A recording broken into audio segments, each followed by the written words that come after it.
আসসালামু আলাইকুম ভিউয়ার্স, কেমন আছেন সবাই? আশা করছি আল্লাহর রহমতে সবাই ভালো আছেন, সুস্থ আছেন। আমিও আলহামদুলিল্লাহ ভালো আছি। হাজব্যান্ডকে বলেছিলাম যে পালং শাক খাবো, তো টাটকা টাটকা পালং শাক নিয়ে এসেছে। তো পালং শাক আমার ভাজি খেতে ভীষণ ভালো লাগে, আর পালং শাক এইভাবে যদি ভাজি করা যায় তাহলে পালং শাক দিয়ে আমি একবেলার ভাত খেয়ে ফেলি। তো ভিডিওটা আশা করছি আপনাদের কাছে ভালো লাগবে, শেষ পর্যন্ত আমার সাথেই থাকবেন। তো পরিষ্কার করে নিয়ে পালং শাকগুলো আমি চুলাতে কড়ার ভিতর বসিয়ে দিয়ে সামান্য একটু লবণ দিয়ে সেদ্ধ করে নিচ্ছি। এটাকে ভাপ দেওয়া বলা হয়। তো প্রথমে মনে হলো অনেকটাই, পরে অবশ্য কমে গিয়েছে। এখন আমি যেভাবে পালং শাক ভাজি করে খাই সেটাই আপনাদের সাথে শেয়ার করছি।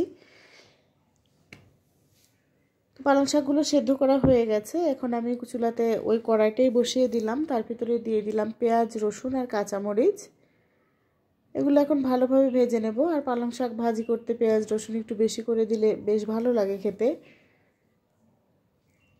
আমার মেয়ে বলে, আম্মু তোমার হাতের স্পেশাল পালং শাক ভাজি। আর এভাবে পালং শাক ভাজি করলে আমাদের পরিবারের সবাই বেশ পছন্দ করে খেতে। তো পালং শাক আমার অনেকটাই কমে গেছে, অল্প হয়ে গেছে। তারপরেও ভাবছিলাম এতটুকুই ভাজি করি।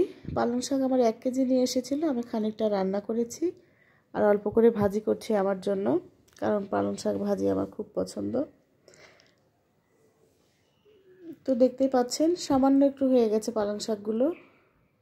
এখন আমি পেঁয়াজ মরিচ আর রসুনের সাথে ভালোভাবে পালং শাকগুলো ভেজে নেব। আর এইভাবে পালং শাক ভাজি করলে কিন্তু ভীষণ টেস্টি হয় খেতে। আর এই পাশে আমি মাছের মাথা দিয়ে পালং শাকগুলো রান্না করেছি, এই কারণে আমার ভাজি করতে একেবারে অল্প হয়ে গেছে।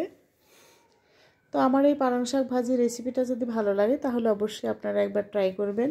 আর যেসব ভাই বোনেরা নতুন আমার চ্যানেলটি এখনও সাবস্ক্রাইব করেননি তাদের কাছে রিকোয়েস্ট, প্লিজ আপনারা আমার চ্যানেলটি সাবস্ক্রাইব করবেন, লাইক কমেন্ট শেয়ার করে দিবেন। আপনাদের সাপোর্ট ভালোবাসা পেলে সামনের দিনে আমি এগিয়ে যেতে পারবো ইনশাআল্লাহ। তো শাকটা অনেকটাই কমে গেছে, তেলটা বেশি হয়ে গেছে যদিও। আলহামদুলিল্লাহ, খেতে এত টেস্টি ছিল, আমি দুপুরের ভাত শুধু এই পালং শাক দিয়ে খেয়েছি। তো সাথে থাকার জন্য আপনাদের অনেক অনেক ধন্যবাদ। আজ এ পর্যন্তই। সবাই ভালো থাকবেন, সুস্থ থাকবেন। আসসালামু আলাইকুম।